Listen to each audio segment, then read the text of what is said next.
ఇంట్లో నోట్ల కట్టలు దొరికిన ఘటనలో హైకోర్టు న్యాయమూర్తి జస్టిస్ యశ్వంత్ వర్మ ఆరోపణలు ఎదుర్కొంటున్న నేపథ్యంలో ఆయన అభిశంసన తీర్మానాన్ని తాజాగా లోక్సభ స్పీకర్ ఓం బిర్లా స్వీకరించారు. ఘటనపై విచారణకు 3 సభ్యులతో కూడిన ప్యానెల్ను ఏర్పాటు చేసినట్లు ఈ సందర్భంగా ప్రకటించారు. సుప్రీంకోర్టు న్యాయమూర్తి justice Arvind Kumar, Madras High Court CJ justice Maninder Mohan, senior న్యాయవాది బివి ఆచార్యులు ఈ ప్యానెల్లో సభ్యులుగా ఉన్నారు.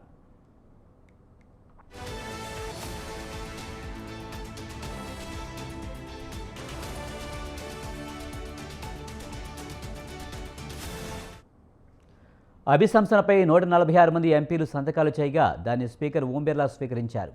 అనంతరం ఆయన మాట్లాడుతూ కమిటీ తన నివేదికను వీలైనంత త్వరగా సమర్పించాలని కోరారు.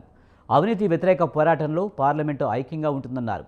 స్పీకర్ ఏర్పాటు చేసిన కమిటీకి ఘటనకు సంబంధించి సాక్షులను పిలిచి ప్రశ్నించే అధికారం కూడా ఉంటుంది.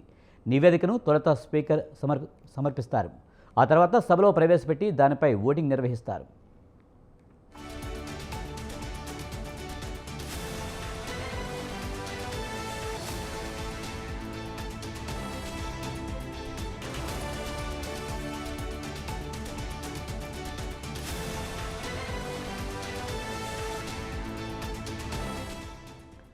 ఢిల్లీ హైకోర్టు న్యాయమూర్తిగా ఉన్న సమయంలో జస్టిస్ యశ్వంత్ వర్మ ఇంటి ఆవరణలో కాలిపోయిన నోట్ల కట్టలు దొరికాయి.